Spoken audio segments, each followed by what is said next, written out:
So SmackDown's gonna be having that level of infamy with this show, considering how everything ended. Everyone that is near reality entertainment, and oh god, the internet's in a storm right now because of how Backlash ended. Oh boy. So, anyways, there were some ups and downs with the show. It wasn't like NXT Takeover, though it's hard to replicate the form of NXT on a 3-hour pay-per-view, as compared to NXT only being 2 hours and also having more focus on wrestling than it is actually on, well, whatever the hell we saw tonight. So Ty Dillinger and Nate English, they were a solid opening to the show. It wasn't really that big. There was no big storylines. Also, Aiden English can sing really well. I've known this for a while, but still, I have to reiterate that yes, he's really good at singing.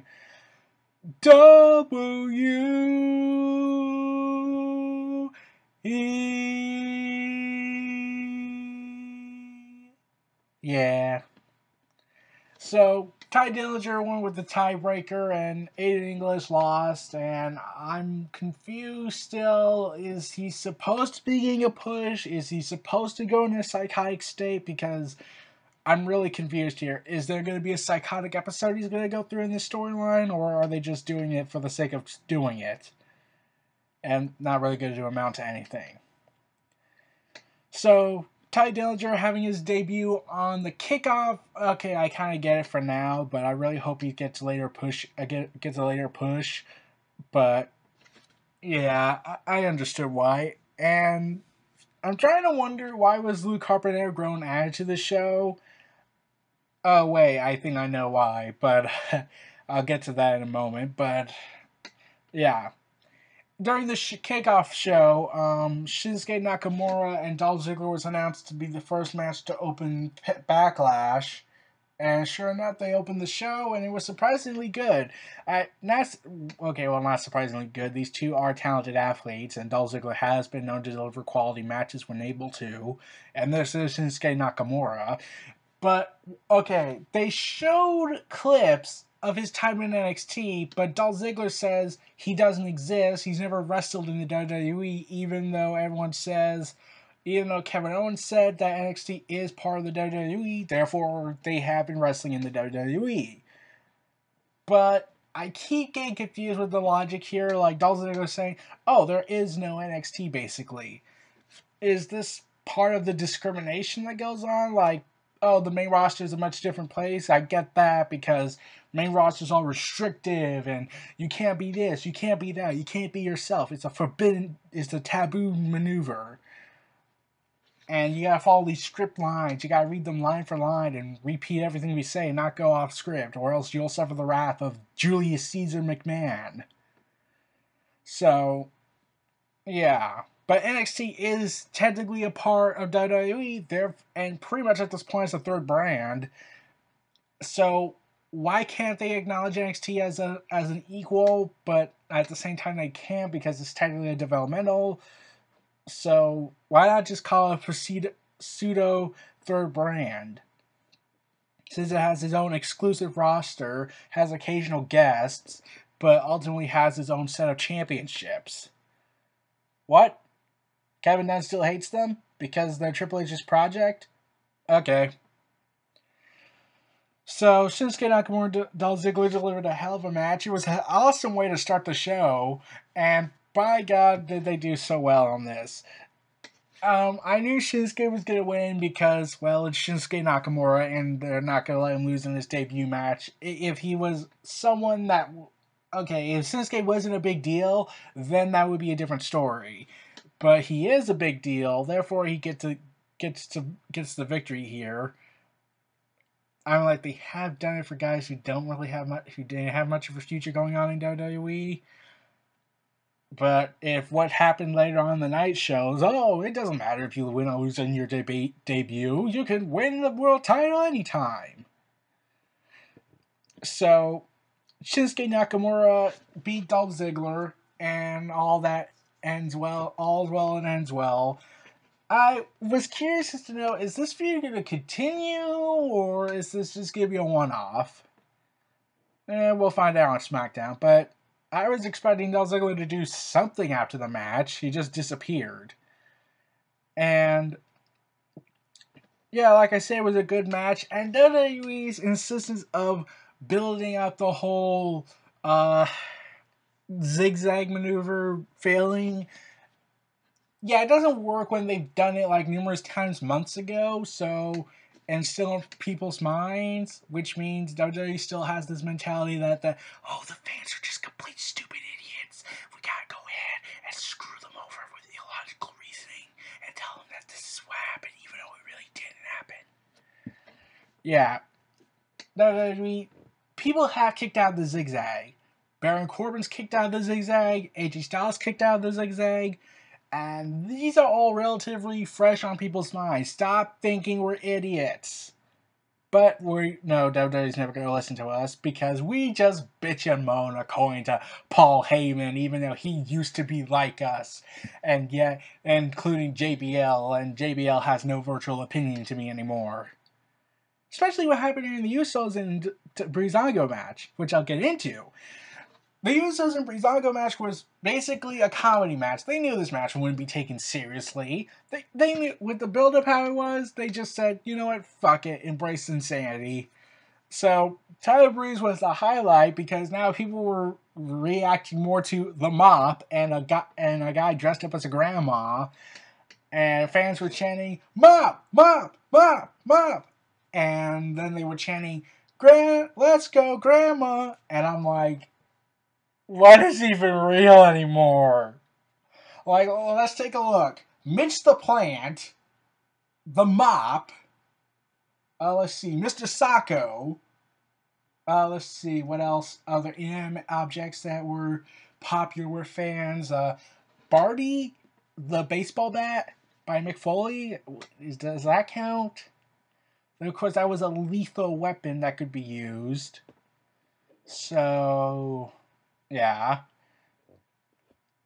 What about Moppy from Perry Saturn? Which I, to this day, still don't understand why they did that, especially since he was a talented cruiserweight.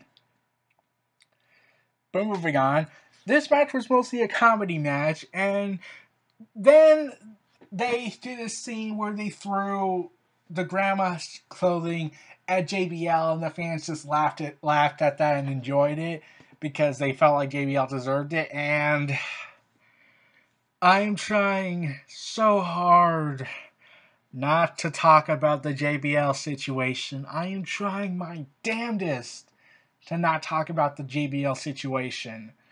Because JBL said some things on Bring It to the Table that I was like, you have got to be fucking kidding me. You're making this difficult, JBL. I want to rant. I really want to rant on you. But I'm trying to look at both sides of the story, but you're really making this one-sided making Mauro Ranallo look like he was the victim the whole time, whereas you're just an idiot. Especially what you said. I'm on Mauro Ranallo's side. I have been. I know what it's like to be bullied, and I felt like I could do nothing about it. The only thing that really not really got me physically fucked with is that I was just big. So I sympathize with Mauro Ranallo. I have known what it's like to be in that position. But, okay.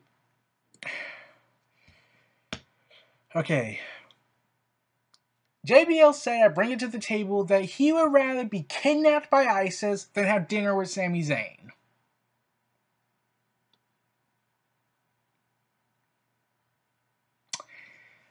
There's so much wrong with that statement that I can't even think about what to say.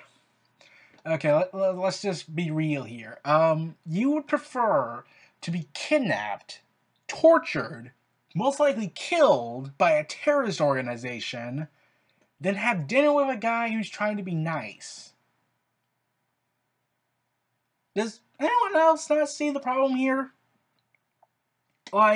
This only further fuels the notion that JBL is a big bully and he doesn't give a damn, than the stealing of a passport. Stealing a passport, which I'm pretty sure is a crime. Oh, wait, I think it is. Harassment, threatening, basically everything he does is basically either breaking rules or breaking the law. and yet no one will speak up about it because it's JBL. He has too much influence. That he's in Vince McMahon's pocket. So I can't really call it a triumvirate anymore, between Kevin Dunn, Vince McMahon, and John Cena. Should I? So what do we call that if JBL should be included into that? So, yeah. The Usos and Tyler Breeze, let's get back to them. And Fandango, okay, they started getting a little bit serious in the match, but it was mostly a comedy match. I was surprised that Tyler Breeze and Fandango looked like they were legitimate threats to the belt because of their antics. And the Usos ultimately got the win, and it was only 9 minutes and 15 seconds, and I was like, oh god, it felt like 12 minutes to me. It was just a fun match. A funny match for me, a comedy match.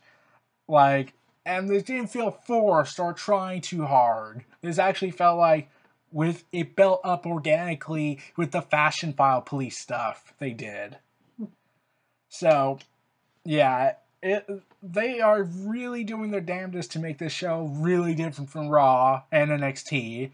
And it's succeeding from Raw's point of view because Raw screwed up big time. And now let's get to a match that surprised me of how good it was. After the Usos won, they retained the tag team belts, the quarters. Breezango, I don't know if they're going to get another opportunity.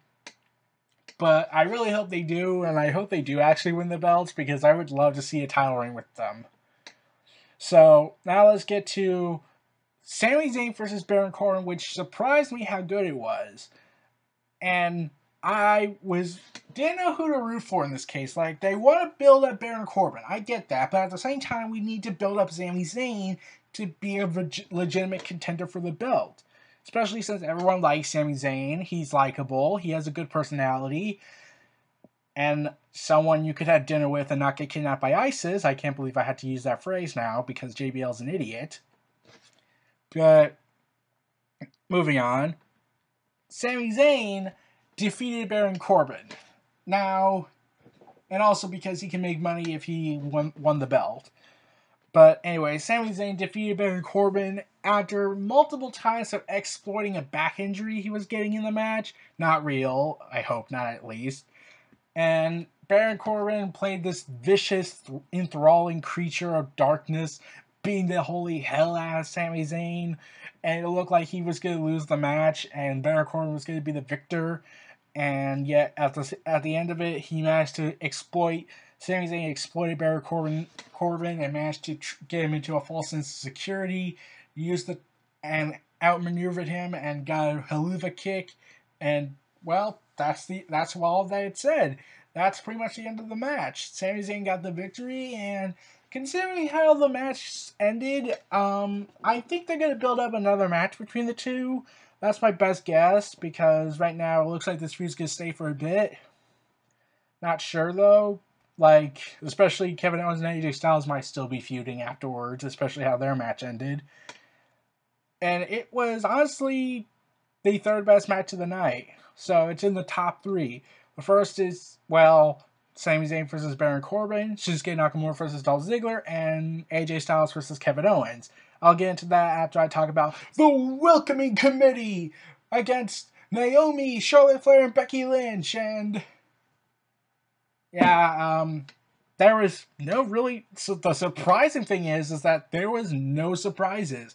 I was expecting either Naomi and Charlotte to be in a dissension issue because they can't trust each other, Becky Lynch trying to play peacemaker, and the Welcoming Committee exploiting that dissension, and that's how it ends. But no, instead, there was not even a hint of tension between Naomi and Charlotte. And I think I know why. Because instead, Becky Lynch loses the match and taps out to Natalya. And that's pretty much all that happened. It only lasted for 10 minutes. That's actually 2 times longer than most of the Raw women's matches on Raw. Not the pay-per-views, but on Raw. So, yeah, that's the one positive thing I can take away from this. Now, I think I know why Charlotte didn't really do anything that caused the loss of their team. and didn't do anything after the match is because WWE is kind of stuck in this limbo state where they don't know who to cheer, who they want as a face or a heel. Some part of management says, "Oh, we want to make her the next Hulk Hogan of the women's division." No, no, no, no. We want her to be a heel. She operates much better as a heel. And I'm thinking to myself, I generally don't care because I can't take her robotic promo seriously. It just sounds so robotic. Does anyone else not see that issue? Like, I tried to get invested in the kicking and disowning her dad. And to be honest, there were some good reasons why she felt that way, because how her father was not really much there for her because of his wrestling career. Add to the fact that his numerous marriages and divorces also contributed to that factor.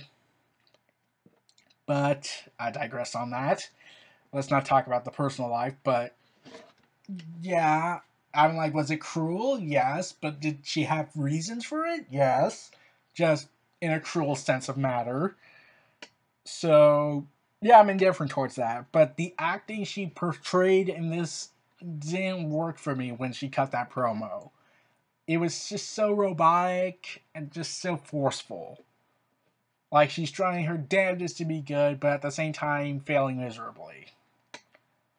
So, yeah, and I have yet to see one organic moment that actually sounds like she's being herself. Like, I had to say this beforehand, I at least got some snippets of Roman Reigns showing that he can do well on the mic. Like the whole, when Roman Reigns is in the house, you're damn right, sucks. Yeah.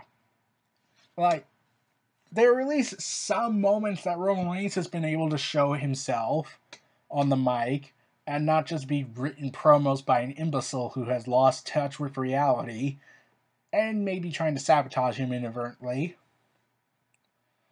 But yeah, I think Charlotte is in booking limbo because they don't know, should she be a face, should she be a heel?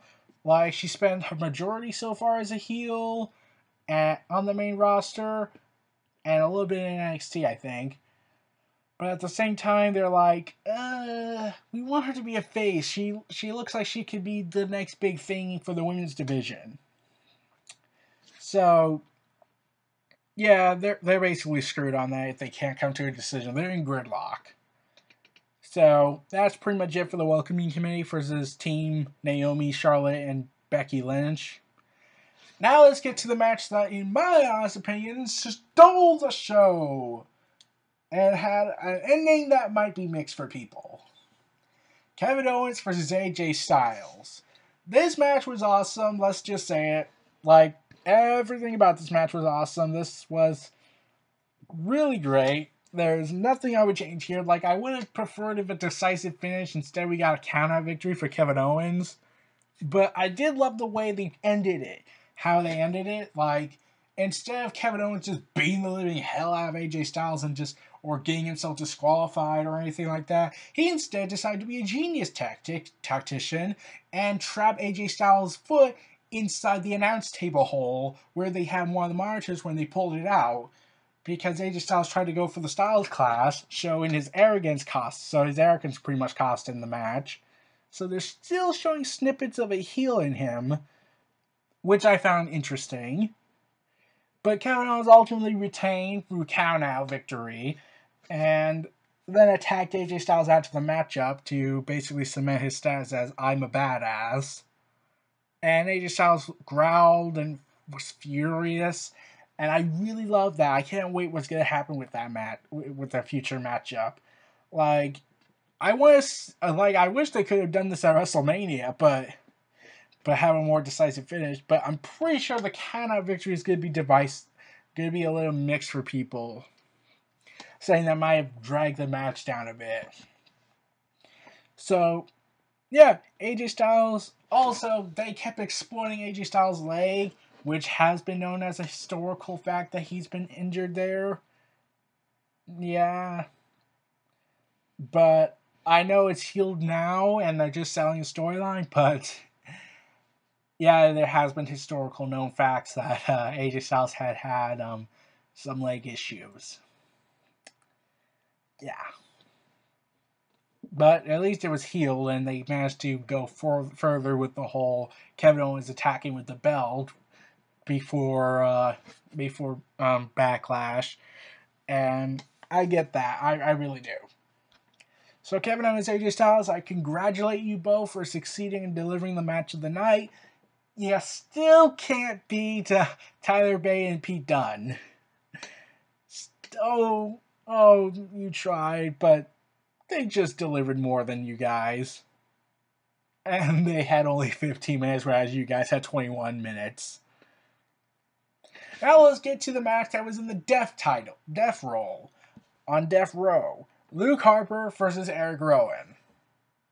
There was no storyline. Like, they keep saying there's a story, even though there was no build up to it. Like, I get the storyline. Eric Rowan's mad. He's part of the Wyatt family. Luke Harper left. Though, really, that doesn't really... Though, of course, Luke Harper had good reasons to leave because Bray Wyatt favored Randy Orton over him, which also begs the question, why on earth did Luke Harper team up with Randy Orton? Like, yeah, they really screwed up the storyline there. Like, after Randy Orton left, it was all downhill from here. So, yeah. Luke Harper defeated Eric Rowan in 9 minutes, so nothing really memorable about this match. They look like they're going to do more, but... Yeah, I'm also curious of how... So, like, Eric Rowan talks to this sheep mask, and I keep thinking to myself, I said this on Twitter, are they going for a PG version, or if you want to say politically correct version, of Al Snow and Head? Like, that seems like they're going that route. I'm not 100% certain, but I wouldn't be surprised if they did go that route. Like, I would welcome it, actually. But it's either Eric Rowan thinks that that sheep mask is, like, giving him advice, but then, like, a week later, he's wearing a clown sheep mask and handing out bags of tricks and then destroying them. So, what gimmick are they going with here? Either Al Snow and Head PG version or clown face sheep. Yeah. Now let's get to a match that will be the most divisive of all. Jinder Mahal, the Maharaja, with the Singh brothers versus Randy Orton for the WWE Championship.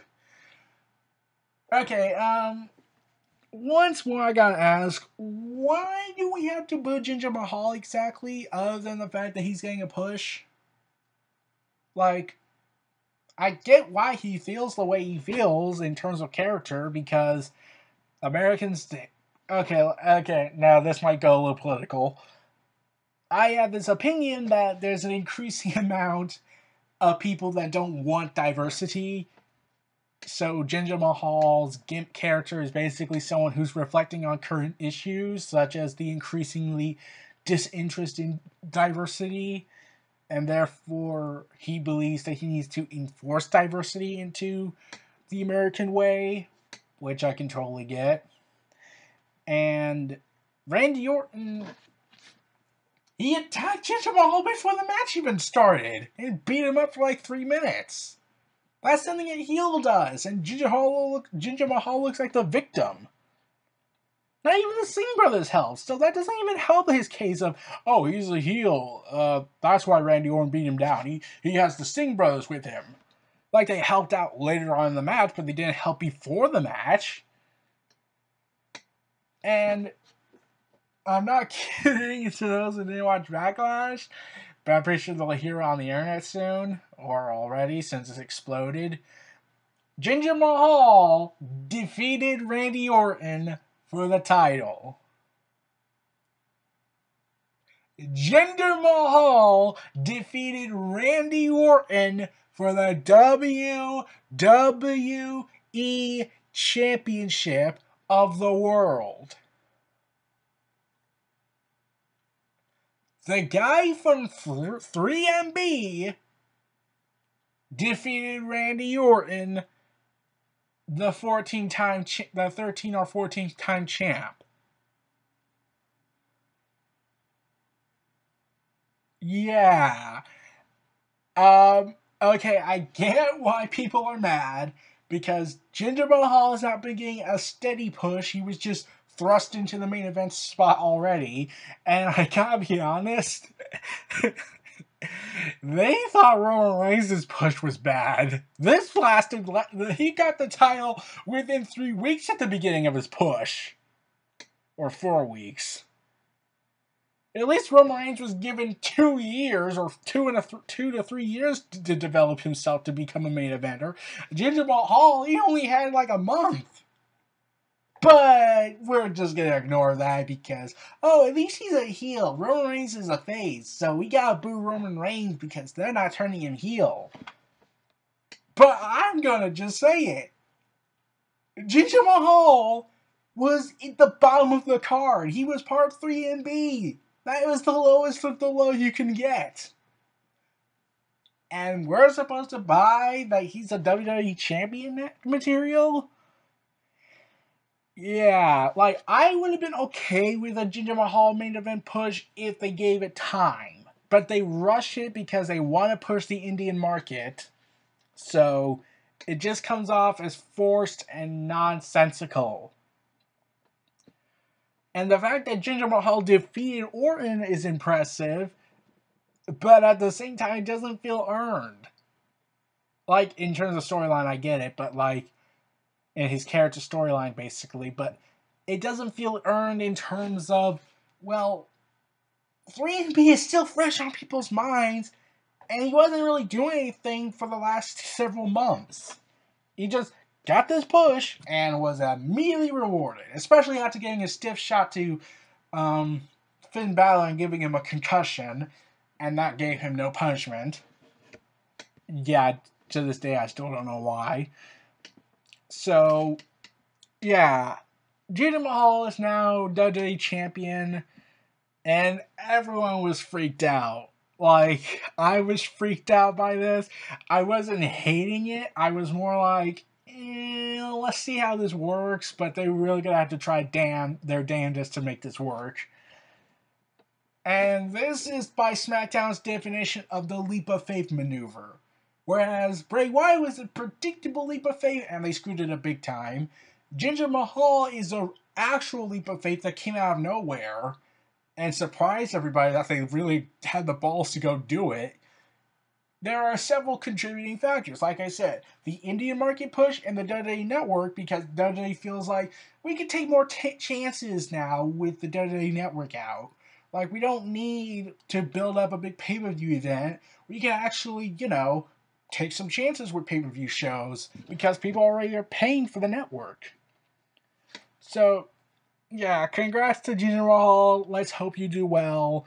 But I'm curious to know, why did Randy Orton beat the living hell out of the Singh brothers? Like, I know they got involved once in the match, and he tried to take them out, but then he got obsessed and just beating the holy hell out of them. I'm trying to wonder why. He even winced when he flipped, I don't know which one, but when he tried to do his usual maneuver on the table, he just twisted around in the air and spun and hit the head first into the, and hit it chest first into the table, and I'm like, oh guys, one, I hope he's not hurt, and two, that was actually kind of funny. And Orton did this like, whoopsie kind of look. So, yeah. So, congrats to Jinder Mahal. I hope that he does well with you in this title reign. Also, this kind of makes Randy Orton's win at WrestleMania even more pointless. Though, when I think about it, yeah, if this was always planned for the last month, then I'm glad Bray Wyatt did not have the belt.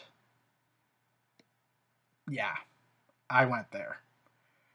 So, those were my thoughts on WWE Backlash 2017. This was Neo Reality Entertainment. Feel free to like, comment, subscribe, and donate. Stay tuned for more.